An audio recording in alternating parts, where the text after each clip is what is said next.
this is my image theory for film, television, and photography class. We have been reading Society of the Spectacle. We broke into Society of the Spectacle after reading John Berger's Ways of Seeing, and then kind of taking a detour through photography and talking about photography. Doug, by the way, I'm just going to read verbatim. Born in Memphis, Tennessee, writer whose books include post-singularity novel Bash Bash, Revolution from Night, from Shade Books, magical realist novel Billy Moon, and the Philip K. Dick Award nominated novel After the Saucers Landed. The short stories have appeared in genre magazines like Interzone and Amazing Stories.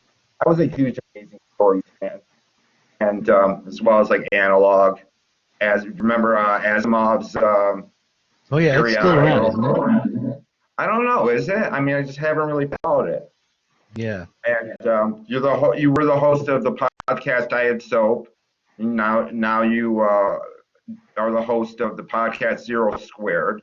You were also the publisher of Zero Books, which is, I mean, before we even met and before I even knew about the podcast, I was reading a lot of Zero Books. I mean, you guys were putting out some like seminal, like cutting edge, critical analysis, and I knew Eugene Thacker from the New School, and so that's where I was first introduced to Zero Books, and then I found out about the podcast and the fact that it was primarily a Marxian. I mean, what type of Marxist do you consider yourself at this point? Well, okay. First of all, the imprint Zero Books changed hands. So it was originally Tariq Goddard's and imprint, really, and he was the one who published Eugene Thacker, and he was the one who published Mark Fisher. Right, the late Mark Fisher. The late Mark Fisher, and then in 2014 they didn't get along with the owner of the company and left. Tariq did, and a few other people, and I applied for the job and got it, and so it's been in the last 5 years that I've been running the imprint, and we've then become, I would say, more Marxist. They were not a Marxist imprint before. They were a left imprint. Right. And we're still a left imprint, but I court more Marxist thinkers now. And I would say I'm a kind of I'm a Marxist humanist would be what I would say, but I have been thrown out of a Marxist humanist sect, so I don't know if I'm allowed to say that anymore. But yeah, it's par for the course. All kinds of like internecine straight on what defines humanism and whatnot. But what was so you changed the imprint? You were doing this Diet Soap podcast, and then you're taking the helm of Zero Books. I mean, what's the relationship between Zero Squared and Zero Books now? That's the same thing, yeah. I mean, so like I took the Diet Soap podcast and just rebranded it and continued doing it for Zero Books and started interviewing more of the authors that we were publishing, but not exclusively interviewing them on the podcast. And about 3 years ago, I started running a YouTube channel for Zero Books, which is now probably eclipsing the podcast, definitely eclipsing the podcast in terms of views. And then that's great. Yeah, and we had been, and I was remiss yesterday. We started. I never really finished the question you asked me about tech concerning. We can talk about it later. Tech concerning how you should get outfitted to do the documentary. We can talk about that. Yeah. At some point. But I want to get on my appropriate. Can you see through that, or those? No, those actually, I can't. I could not. No, I just did them as a prop for show. But at the same time, I think that the fact that I can't see them is like more par for the course of the whole Debordian idea of like separation. So in a sense, I think they're like more appropriate than actual transparent black. Well, the kids, they already seen them. I'm not gonna do the whole. Yeah, don't do the whole thing No, at I'm once. not. No, I'm not gonna do the whole. Okay. So, Society of the Spectacle. We started to get some background on Society of the Spectacle and the Situationist movement. I had initially heard about Society of the Spectacle back when I was probably like in my late 20s, early 30s. And like you had found them through like anarchism, and I had heard them mentioned a lot. And along with Bob Black, who was like an anarchist at this time. And then I started reading Society of the Spectacle. And I had already read Marx's Capital, probably about 3/4 of it, but Debord was my gateway drug back into Marx, really. Mm-hmm. Mm-hmm. But, it's like I've been telling my students that, you know, Debord takes Marx into another dimension. Yeah. Marx is writing in the 1850s and 1860s. Debord is a Marxist who is writing in the late 60s, and there's a, dare I say, I wouldn't say a paradigmatic change in the way he looks at stuff, but what do you see as being the main addendum, the main way that, I mean, I think we can make a case that Debord reshapes Marxian thought. In what ways do you think he does? Well, I think that I want to be Marxist about it. So I think that rather than Debord shaping Marxist thought, the history of capitalism and its contradictions shaped Debord and Marx's thought. So I would see Debord as aligned with a turn towards cultural analysis that came up after World War II, after the Great Depression, after fascism, and what was evident then even as a failure of the Bolshevik experiment. So there was a cultural turn that you can see in the Frankfurt School, and you could see it in France in a journal like Socialism or Barbarism, which was Right. run by Cornelius Castoriadis. Yeah. And Debord came out of that moment. So he was actually part of the collective that ran the journal Socialism or Barbarism, which Cornelius Castoriadis was the editor of. And just to connect this all up, Cornelius Castoriadis was also a member of a group, which I forget the name of, but which was included C.L.R. James, who Not the was Lettrists.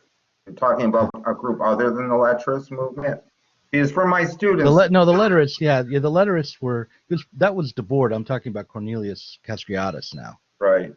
Right. So Cornelius Castoriadis was part of, around the same time that the Situationists were going on, he was part of a Marxist group with C.L.R. James, and their view was that capitalism had changed, and that because of basically the strengthening of the state and the ability of the state to regulate the economy, that we were no longer living through the kinds of contradictions that Marx might describe. We didn't have the same kind of freedoms that the people in the 19th century had, and the chance for revolt was being squelched by a regulatory apparatus coming from the state, and also being put forward through the media and through ideology. So they felt that probably the economy wasn't going to go into crisis again.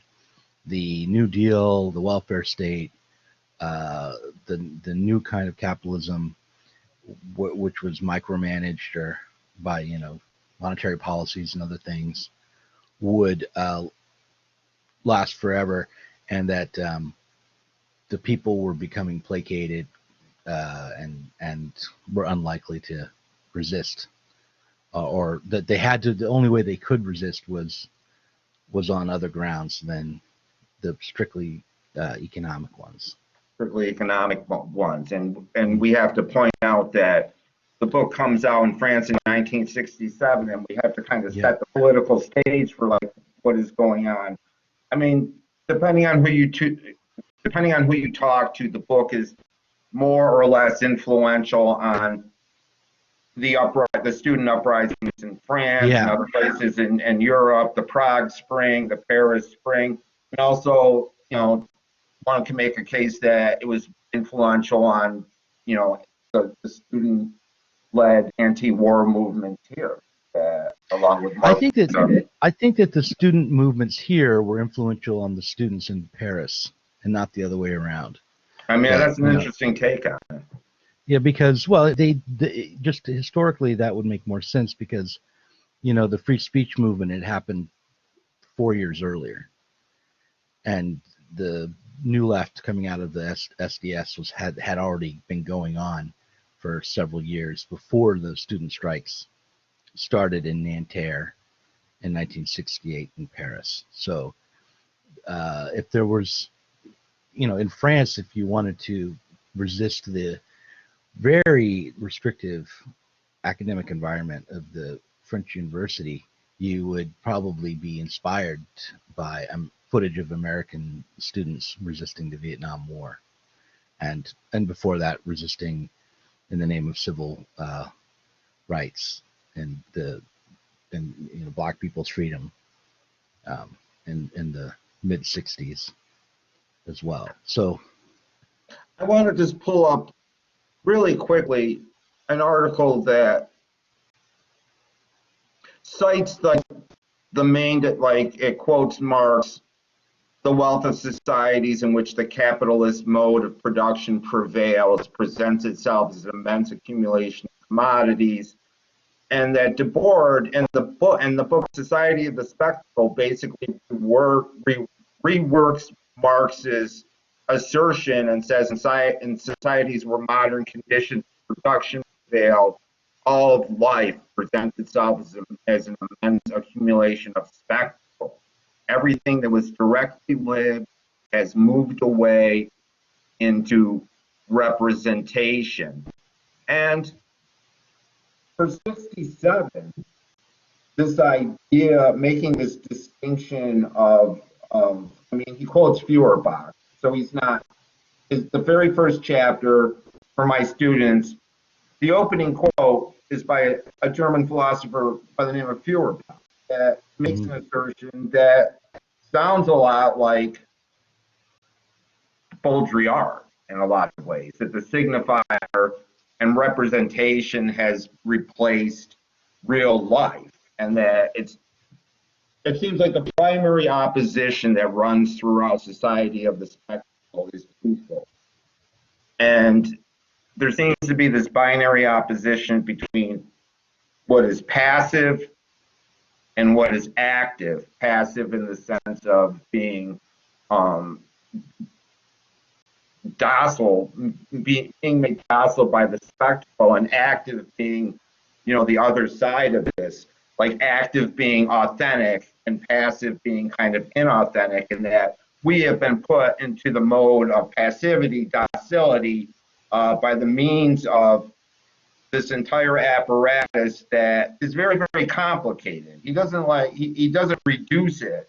He never although some people want to reduce him or reduce the spectacle to just mass media or telecommunications or the mainstream media. no, It's yeah, not yeah. that simple, is it? It's not that simple. No. I mean, it was more about the totality of capitalist existence, and the mass media was just the most obvious kind of expression of a new way of life based on technological management of capitalist relations. And the feeling was in 1957 through 70, what it was at 72 or something, when when the Situationist dissolved. It may have been later than that, but the idea was certainly in the late 50s through the 60s that we no longer were living in a society where the economic relations were dominant. So that had been worked out by a very, very powerful and threatening an authoritarian state, one which had different forms of expression in the Soviet Union than here, but that nonetheless served the same function to regulate capitalist relations. And those relations were based on a fundamental inequality and exploitation. So they didn't think that, the workers had been liberated and therefore the old capitalist economic system had been overcome, but rather that technocratic, state-led management had overcome those capitalist relations, would be able to basically keep them running indefinitely. And so now the focus was on how in our everyday life, in a variety of ways, we were being managed and our ambitions and hopes were being constrained. And we were being turned into passive spectators of life. But it was not just the Situationists who had that kind of critique. They had the most exciting version of it, though, especially for young people in Paris and in 67 and 68. The students at Nanterre, although a lot of people think of the Sorbonne as where the strikes started, it was Right. Nanterre, this working class university in the suburbs of Paris, where the activity really started. And I think it was 66 or 67 when they absconded with student union funds to print up a situationist inspired pamphlet called On the Poverty of Student Life. Right. And that was, and some people got expelled. It was a big scandal. But that was the precursor to what would become an organized occupation of the university. And then that would take hold in the factory workers as well, which goes to show that the factory workers' conditions were still pretty terrible, and there was still enough poverty and misery amongst the working class for there to be a desire for revolutionary change, despite whatever Marxists might have thought. Two things I want to point out really quick. The whole idea that it was the student, it was like, so we have a situation both here in this country and in France and other places in Europe where there are mass student revolts. We're talking about thousands. We're talking about workers and a working class being inspired by those students. And we're talking about a blowback from both France and the US between the National Guard and the French military that was violent. There was violent. A lot of people got hurt and a lot of people died. Yeah, Although the cliche about the student uprisings in 68 was that they were managed to put down the revolution without a shot being fired, and that's not literally true. But they did manage in France to. They didn't have to turn to the outside armed forces to come in. They took care of it. De Gaulle took care of it through the ballot box instead of through armed suppression of the student movement. But so they lost politically rather than violently in 68. One of the things that I'll just as an aside, but one of the things that I wondered about, and it was the first time I really wondered about it the other day, was what was the economic impact of May 1968? Because one of the things you hear about is how almost all of France was on strike for nearly a month between May and June of 68. And I thought, wow, they shut down their whole economy. And we are living through a moment now where we've shut down our whole economy. And the world is shaking because of the economic impact of that. And so I looked up, what was the economic impact of May of 68? And I couldn't find anything about like French GDP or how much the French economy shrunk. And I guess it just didn't have it wasn't as impactful as this lockdown under COVID-19. But anyhow. I think that just the overall circumstances were I mean, France at that point, in the 60s is still like a growing economy. They've Yeah, fully recovered from the war. And, and they hadn't fully recovered from the colonial failures in Algeria either. That was another thing that was a yeah, big. Like right. we had Vietnam, they had Algeria, Yeah, right.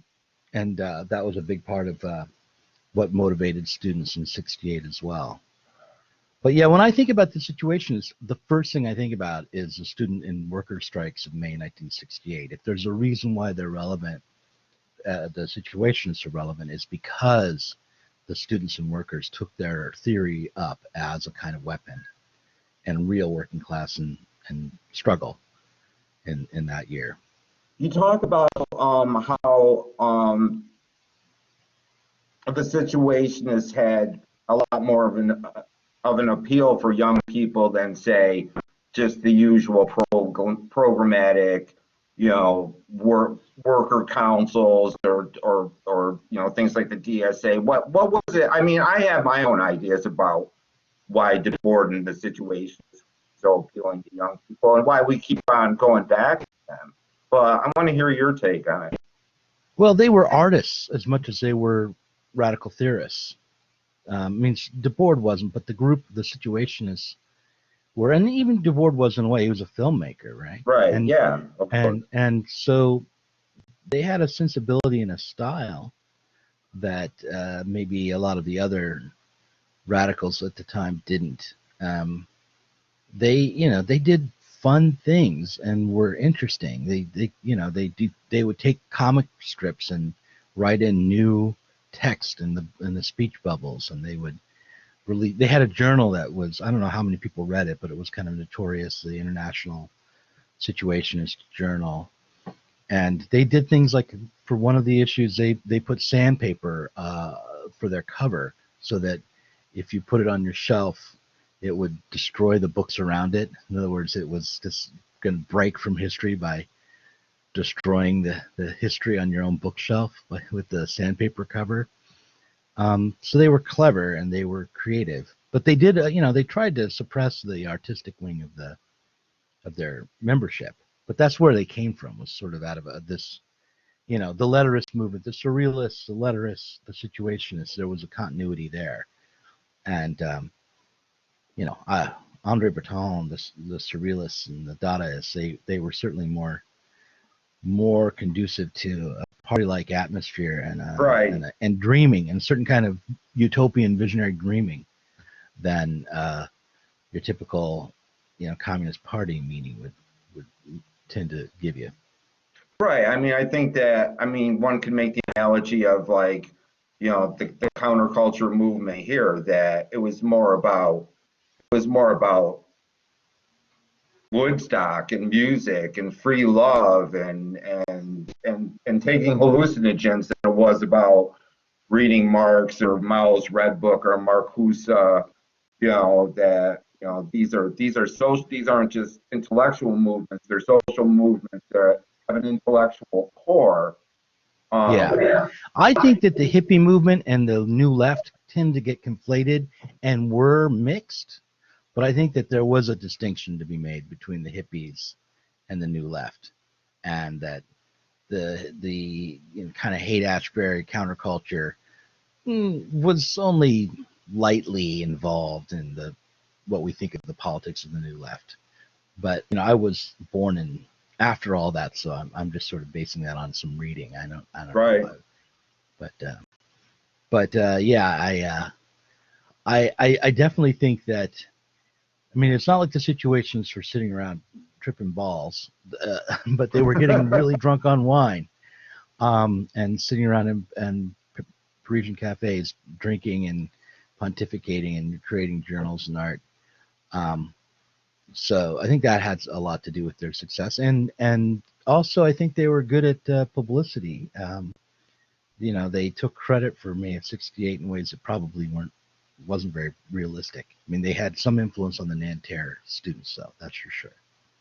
What I think that when we look at that whole Parisian cafe, or even Swing in London, or Haight Ashbury, that a lot of the actual social realities of being in the cafes and talking in the cafes and being together collectively, and this kind of this tangibility and eroticism to the whole thing, erotic in the most broadest sense, lend itself to these making these distinctions between authentic lived experience and spectacle, and being a kind of way of dividing us.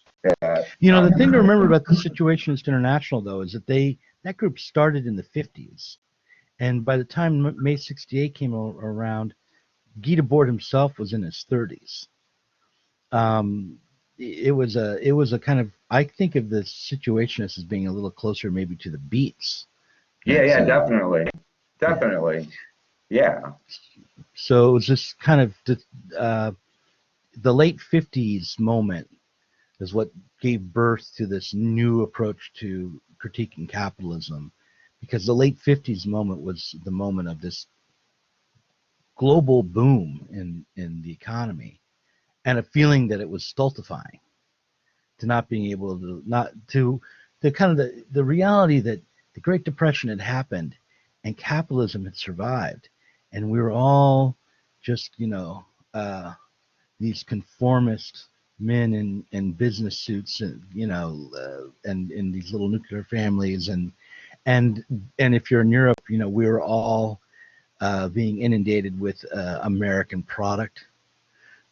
After World War, I mean, because by the time 56, 57 rolled around, all the rationing in Europe and the UK was really over. There was the rolling out of the new technologies, the television culture, all of that throughout Europe was happening at that time, and the left was reeling from the fact that there had been this massive crisis. There seemed to be an opportunity for real global revolution again, and instead of that coming out of it, you had, we had the 1950s, and it seemed like a complete disaster. I want to just start to get into the book a little bit, and I want to just talk about some of the primary ideas of the book. I think we kind of started. Aphorism 2 seems to, I mean, no one paragraph is any more or less important than the others, but there are paragraphs that kind of sum up the primary ideas. Like in number 2, he says, the images detached from every aspect of life merge into a common stream in which the unity of that life can no longer be recovered. Fragmented views of reality regroup themselves into a new unity as a separate pseudo world. And I mean, emphasis on this idea of fragmentation. Which translation are you looking at? I've got it open on. I've got the Kanab translation. Okay. You have the Nicholson Smith. Dargo. Yeah. Do you have Nicholson Smith open? I got the black and red 1977 open on my screen here. It's pretty close to the same. So like the way it reads here is, the images detached from every aspect of life fuse in a common stream in which the unity of this life can no longer be reestablished. Reality considered partially unfolds in its own general unity as a pseudo-world apart, an object of mere contemplation. The specialization of images of the world is completed in the world of the autonomous image, where the liar has lied to himself. The spectacle in general, as the concrete inversion of life, is the autonomous movement of the non-living. Yeah, and that last sentence is almost verbatim.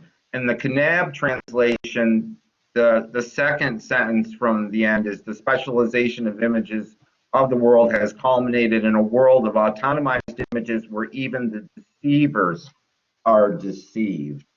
This idea that the system, it's like they're not, in Debord's view, it's like the petty bourgeois and the television magnates and the program, they're all kind of caught up in this non-life, in the pseudo world, as much as we are. There's no secret, there's no inner cabal of programmers that are Oh yeah, somehow immune to this. that's right. Yeah, and that's something that Marx himself sort of talked about. I can't quote the exact phrase. I can't give you exact quotes, but the Marxist view of the world is one in which the bourgeois class. The problem of the bourgeoisie. If you read someone like Lukács, for instance, the Hmm. uh, Marxist Lukács. He's talking about a guy by the name of George Lukács, who was one of the forerunners of the Frankfurt School of Critical Theory. Right. Yeah, I've read And some of them. and his theories of false consciousness. I think that's close to the title. He talks about how the bourgeois class can never realize itself, and that only the proletariat and through a dialectical revolution can realize its own class consciousness. But what that means is, like, the bourgeois project, the thing to understand about Marxism is that it came out of the same social moment that brought us the society we're in now, the modernity we're in now. Like from the French Revolution to 1848, that's the time of socialism as much as it is the time of Republican bourgeois democracy. Say, Right. the overthrowing of old forms, of the aristocracy, of the monarchies, and the setting up of bourgeois capitalist economies and nation states in the 19th century.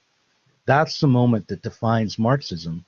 And Marx's goal was to uh, bring the project of that era of, say, 1848 to fruition, which meant going beyond bourgeois notions, but was not apart from the kind of bourgeois project. So the problem for the bourgeoisie was that they could never bring their values into existence for material reasons that they didn't fully understand. The economy, the rulers of our world are ruled by this set of economic relations as much as anyone, and more than the proletariat, more than the workers have to be. Is the idea. The workers could take hold of history if they wanted, because they have their hands really on the gears of society in real terms, and they could change the way society functions. And that's what Debord wants to see happen. I think it's also what he is kind of mourning passing away, is a vision of the working class being able to directly or do that, because the state has come in and created this pseudo world apart that people live in. They're less political, they're less politicized, the struggle has been ended. Um, it hadn't been in the 19th century, I find your statement of the bourgeois or the ruling class or the 1% at this point. I think they're the same thing. Not being able to realize their project very salient.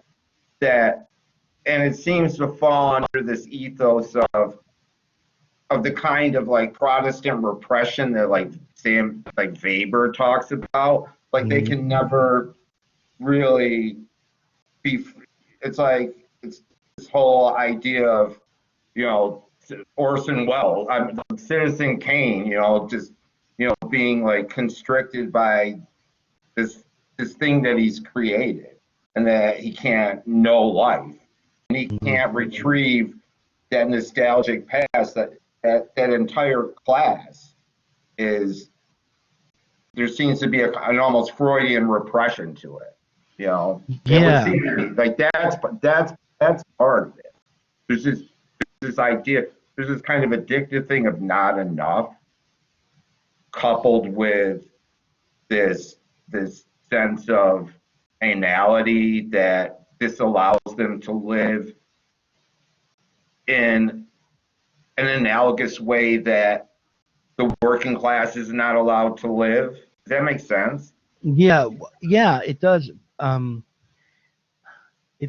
me, it's unclear. It's like, is capitalism and the society we're in and the failure of the bourgeois project failing because of some psychological uh, reality within people's minds, or and that Freud pointed to, or was Freud relevant because of the failure of the bourgeois project?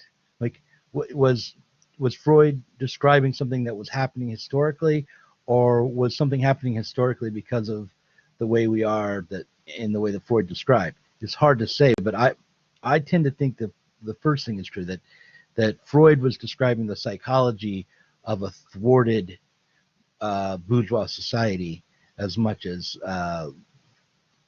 the society was being thwarted by its own psychology. Right. If you know You what I know, mean. I used to have a friend who had a mentor by the name of Chuck Wine, who had been in Andy Warhol's factory group and Oh had yeah. one of his filmmakers. And we had talked from time to time. He passed in the late 90s. Hmm. But if you ever see that movie Factory Girl about Edie Sedgwick, Jimmy Fallon plays him.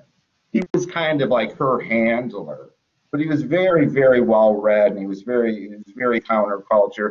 But I remember him saying to me one time, he said to me, if you lived in times as repressed as late 19th century Vienna was, and if you did as much cocaine as Freud did, you would pretty much think the same things Freud thought. That's pretty funny. Yeah. So, um, yeah, I want to mention that I still feel like today that the '68 and moment and the vision and the critiques that like the Situationists gave us are really useful, especially in a moment like even though it's kind of counterintuitive, because I've been saying all along that the Situationist Debord didn't envision another major economic crisis, that they really were writing from this perspective of the New Deal, let's say, and that's not right, but of the new state management of the economy, and feeling like that would be that separation was perfected, that there would not be a new terminal crisis, a new big crisis that would unsettle the world and open up possibilities for radical change. They But really they, felt that that wasn't the case. But nonetheless, I feel like the Situationists um, are useful today in this moment of crisis, because they demanded, even in conditions where they thought they wouldn't have a lot of material basis for it, to try to overcome that separation. And we're in a similar situation now where we have to try to overcome the way the economy separates us from our own needs, and just as biological beings, we at the moment have this gigantic apparatus which is trying to function to get us what we need. But when we need to shelter in place and slow down and not consume as much and not produce quite as much, but just meet our basic needs for a while, the society goes into a crash. We can't handle just a health pandemic, or we can't handle uh, just really prioritizing human life um, over excessive, spectacular, stupid consumption. right. And I mean the paradox. I mean the ironies of the moment and the paradoxical nature of the moment would have probably boggled the board's mind. That there would literally, like, the idea that the end result of this spectacular society, its reason for being was separation of us from ourselves internally, separation from each other, and mhm, separation from nature. However, the double-edged sword of this I'm finding is that this shelter in place is, I don't want to get cliche about it, but there are always like these commercials for like Milton Bradley board games, put out these commercials like, oh, the power goes off in the house and everybody's on their smart, and all of a sudden everybody is forced to, interact and convene mhm, and be with each other socially, and go back to these values. And as excruciating as this is from this time, I hear a lot of rhetoric, anecdotal stuff on the radio, and just seeing it in my own life of people that are kind of relieved about not going to work. Like this whole like idea of like having all this free time to pursue all these things that they wanted to do when they were on this like, you know, consumer treadmill. And a lot of people are finding some solace and like and you know this whole Well, abolish my dirty little secret is my life hasn't changed a bit. and a lot of people and for a lot of people for a lot of people it hasn't. You know, the question becomes though that to my mind it's like at some point the other shoe is going to drop, and that the need for some type of program of some social economic coalition and program of resistance is going to need to be put into place in order for us to like survive it out. You know, that we're kind of like in the early stages of this. And I don't think it's going to come from the state. I don't think it's going to come from politicians. Bernie Sanders just demonstrated the limits of, at least in this present moment, of that approach. I think I don't know where it's going to come from. The best hope I see is the Whole Foods workers, the Amazon workers, McDonald's workers. And teachers. Right now. I mean, the teacher unions still, I think that they'll be part of that, specifically adjuncts. I think that, you know, I think that the adjuncts could ultimately end up, when I think about adjunct conditions, being an adjunct, I think about these ideas, these Marxian ideas of what would constitute the general intellect, that whole idea of the general intellect. And, you know, the idea of that sector being educated enough to kind of, you know, be the educational. I mean, I think we're playing that role right now. I would like to think that I'm playing that role right now of like educating students as to the true state of their condition, to get pissed off enough to, and I think we're in a, God forgive me for using the cliche, teachable moment. I think that I think we're in a moment. You know, I was thinking about it this morning. I was thinking about. We've been in a teachable moment for the last 20 years. Right. Since the you know, certainly since the collapse of the Twin Towers, we've had nothing but teachable moments, and probably goes back further than that. I don't know, but we may be in a I mean, on the one hand, it's a teachable moment. On the other hand, people are going to be scared and reactionary in the months to come. And we're already seeing.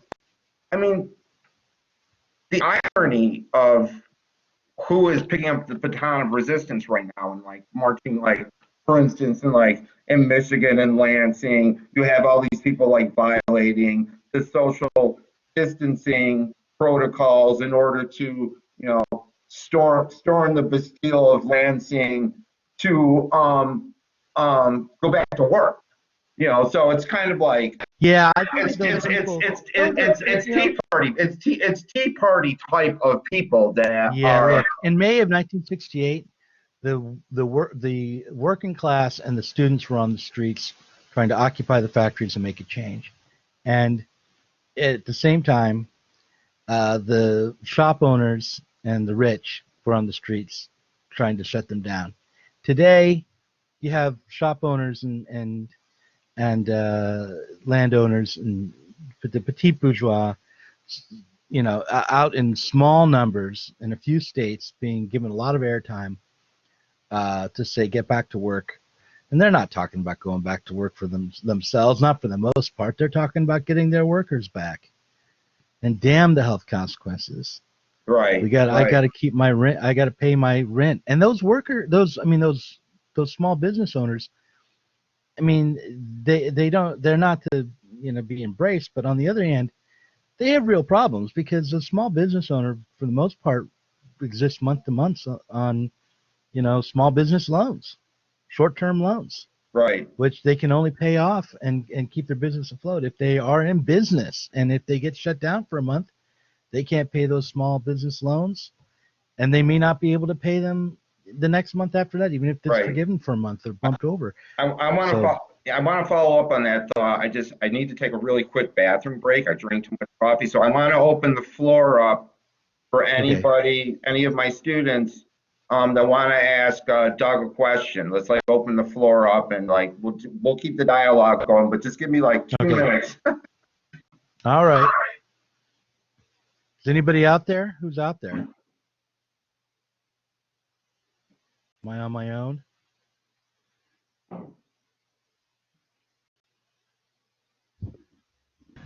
I actually have a question. Okay.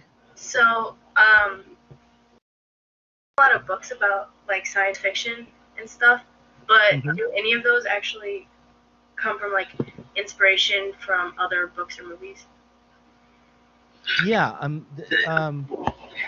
Well, not from movies. I try not to be inspired by movies because I don't want to be unoriginal.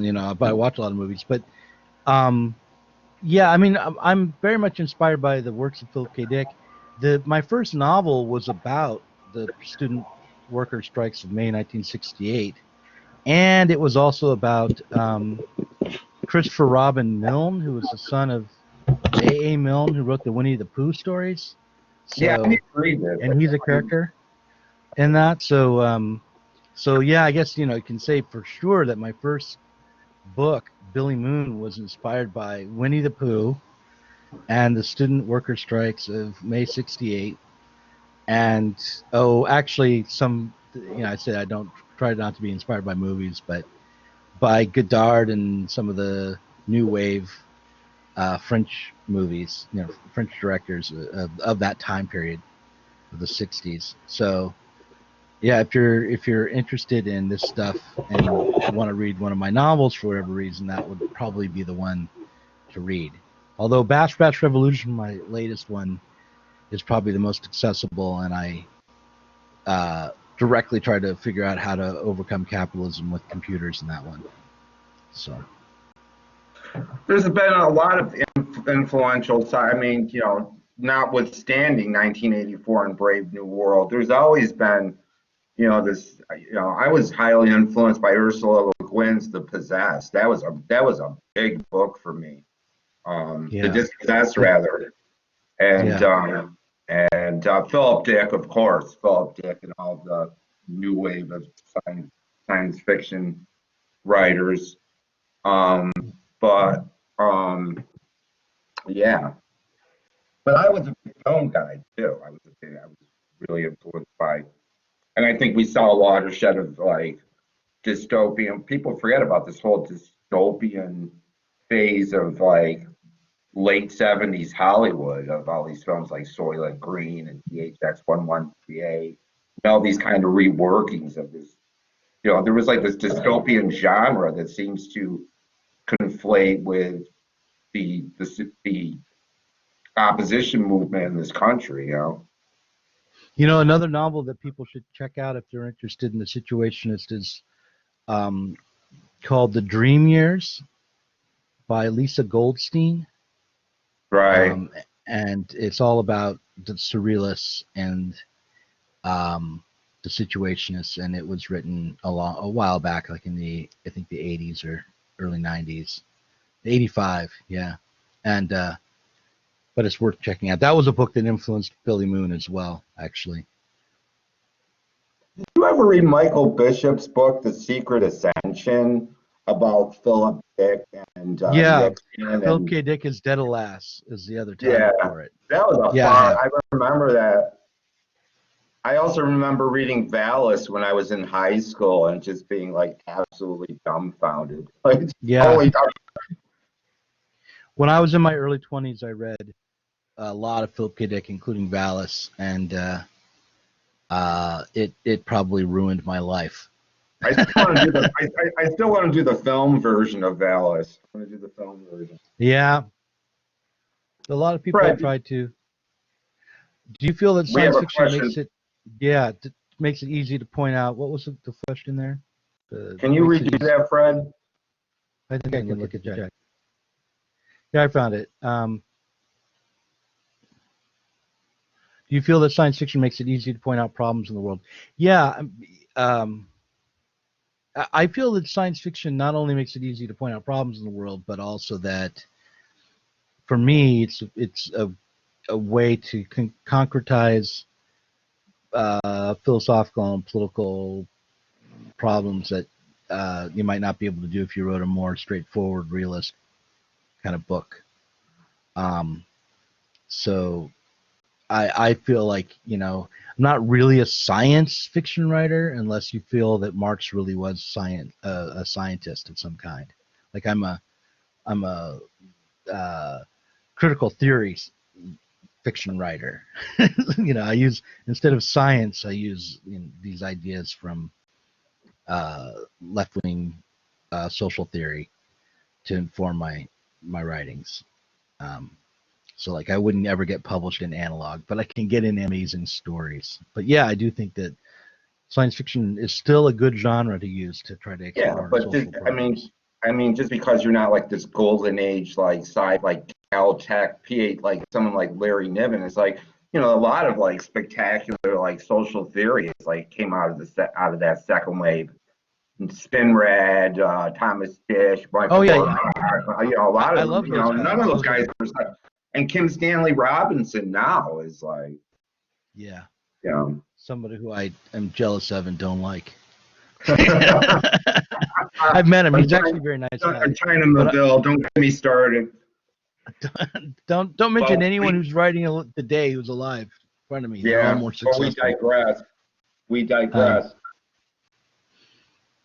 But tying Debord in that with, like, for instance, in my college writing classes, it's just become foundational that I get them to read Orwell's 1984, which they're no longer reading in high school, and Huxley's Brave New World, and then contrast those two, doing a comparative assignment as to those two particular, yeah, and I think the one definitely, and I think that it's a foregone conclusion that Debord is totally inspired by Orwell.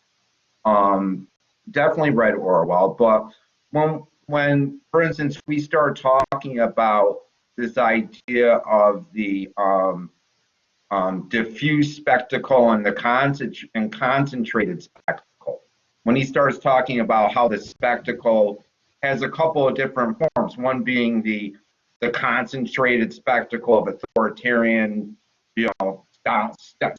Stalin, Hitler, Big Brother, and the diffuse spectacle of distraction. That it would seem like Orwell 1984 is the concentrated spectacle, and Brave New World is the diffuse spectacle of commodities and chasing distractions. And my students always were asking me like, well, where are we at now? And my response has been for a long time, we're in a place where both of these are kind of, it depends on where, it depends on where you are in the food chain and where you are on the planet, whether you're living in an Orwell pocket or a Huxley pocket of this kind of uneven economic development. Yeah, I think that's right.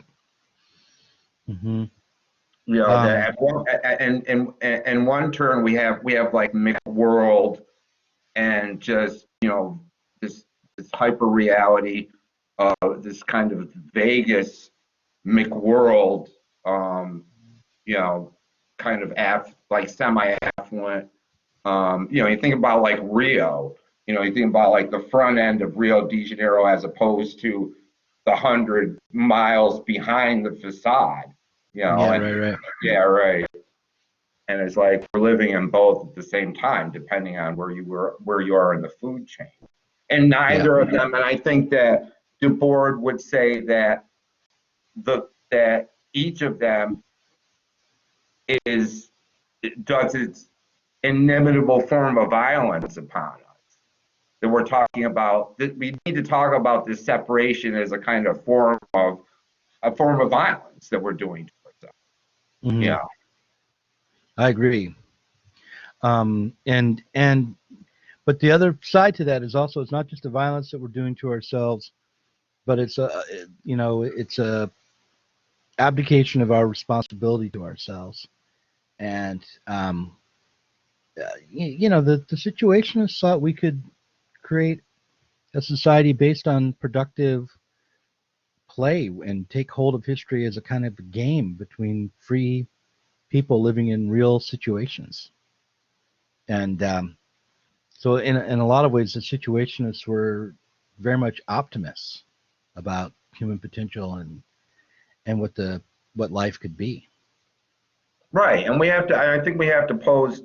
I think that sometimes some of these, if you take some of the aphorisms out of context, one would think that Debord is being nostalgic for some state, some golden pre-capital state where we were immersed in nature, this kind of noble set where we were like one collectively with nature, and that he has these Luddite tendencies. He's got nothing against technology as much as he seemed, most of his barbs seem to be aimed at optical technology and the technology of optical and that kind of distraction as opposed to technology as such. He's not, it's like my students probably wouldn't know like Heidegger. Like Heidegger had this whole idea of some like return to, he had this like, real fetish for the peasantry and farmers and war and that. And this is like, the Situationists were modern. I mean, they wanted to celebrate urban life. They knew that it was constricting, but they also knew that it could be a playground, and I think the whole idea of like they wanted to change our experience. They wanted to kind of get to our internal experiences and throw shit at the wall and see if it stuck in terms of the ways that we could communally interact, become more aware of our surroundings and see it. But the whole idea and we didn't have a lot of time to get into some of the tactics and strategies of the Situationists, like the tournament. Yeah. The tournament was when you would take something and change the context, like take a corporate advertisement, change the context, and turn it into a revolutionary slogan. And of course, recuperation is when the corporate power structures would take radical art and turn it back into advertising. Right. I mean, there's a great book that actually I read at Doug Rushkoff's urging, the one by Thomas, the Frank one, The Conquest of Cool. Yeah. The Conquest of Cool. Yeah, The Conquest of Cool, yeah. I like Thomas Frank, and so I think all of those strategies that they came up with in the 50s and 60s are worth exploring, but I do think a lot of them have been really worked over. And like, do you know the band Negative Land? Have you heard of Negative Land? Yeah, of course. Yeah. So everyone should go and look up Negative Land on YouTube and listen to their crazy sound music, art, collage things. Like, there's a documentary out on Negative Land too, by the way. It's Craig Baldwin did a documentary on them. When did that come out? Probably in the early 90s, but it mostly centers on their battle with U2. Yeah, right. Craig Baldwin is also someone everyone should check out with Tribulations 99. Have you shown him Tribulations 99? No, I haven't. No, I did post the boards. It's really funny because the doc that I'm working on, not to like get into self-promotion, because there's Baldwin, and my response is always, I like Craig Baldwin, but when I started working on Juggernaut, I didn't even know about Baldwin, but my response is always, Baldwin does cerebral gag. It's a little more heartfelt. Baldwin, Craig Baldwin, and Negative Land both are these artists that are working on repurposing. I mean, they're the beginning. I mean, one can't say that they're Look, hip hop is situationist, right? Where it takes old pop songs and repurposes them and rearranges them, and that cuts them up and puts it into a new context. well. That's the whole. That's the beginning of hip hop too. I mean, Right, I just said, yeah, hip mashup. hop. Yeah, it's like Yeah, mashup is like when we think about everything, every strand of mashup culture. It's like we got to like kind of point to the surrealist and the situationist, specifically the situationist. here's my point though: taking old bits of culture, taking corporate culture, turning it against itself, trying to create revolutionary slogans out of advertising, that is still worth doing. But the advertising world and the culture itself has started to eat itself in response to those radical gestures. And so now, when you take a corporate advertisement and make an ironic statement with it, you're really not necessarily going to be easily distinguished from an ad exec. And I think now is the time more than ever for just doing the slog of actual critical theory and critical thinking, and risking boring people. It's got to be part of the strategy for radical change, unfortunately, because every neat trick we've developed so far has been turned back into the spectacle. So Right. I mean, and I think like the accelerationist, like the idea, it's like they recuperate. I mean, it's like mainstream media recuperates memes quicker than kids can generate them at this point. It's like what is the that. difference between mainstream media and the kids generating memes at this point? Where Yeah, is the difference? Where's the line? yeah, I know. It's like it's like this, like, one What could we're almost doing say now, right now, what we're doing predictive is recuperation. Predictive recuperation.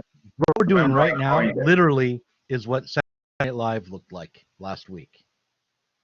Right, Like, right. the difference between what we're doing and what mainstream media is doing is almost nothing at this point. Everyone's just an internet talking head these days. So, Right. I want to open the floor up. okay. We kind of got to some of the things I wanted to get to, but it's cool. It's like it was cool. It was cool that we didn't. I do agree with you that sometimes it's like as an educator, I need to like dole out the castor oil of like of alien labor and wage labor and history and stuff like that. But I also think that it falls on me to like make it fun. Oh yeah, no, I agree with you. Yeah, Trying to make it fun, yeah, definitely. Yeah. All right, First I'm gonna for your shut own, up. not for the I want to students. shut up, and I want to hear from people. I want to hear from people that have I like questions about Society of the Spectacle. Someone with a question? If anyone Anybody? wants to praise me, that would be good. I enjoy that. Praise is I know good. that I don't probably look particularly praiseworthy at this time of the day. None of us do at this point. Jason. Hi, Doug. So what are there any films that have influenced your career or maybe had an impact that inspired different novels that you've written? Yeah, films that are plenty. There's have you seen Slaughterhouse-Five?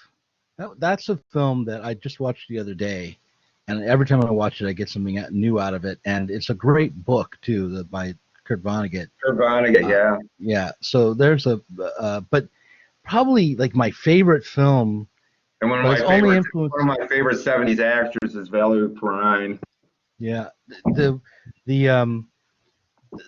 movie Schizopolis by Steven Soderbergh, which came out in the late 90s, has stuck with me.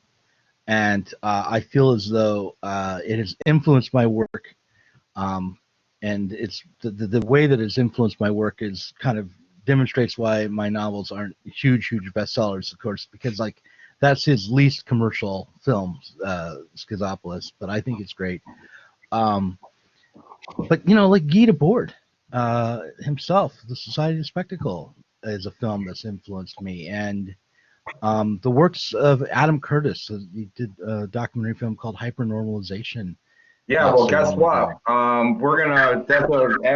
After Spectacle, I think you already, I was gonna go one of two ways. I was gonna go Adam Curtis, I was gonna go into film theory, and I think you just sold me on, we have Adam Curtis on the syllabus. I think we're gonna like dig into Curtis.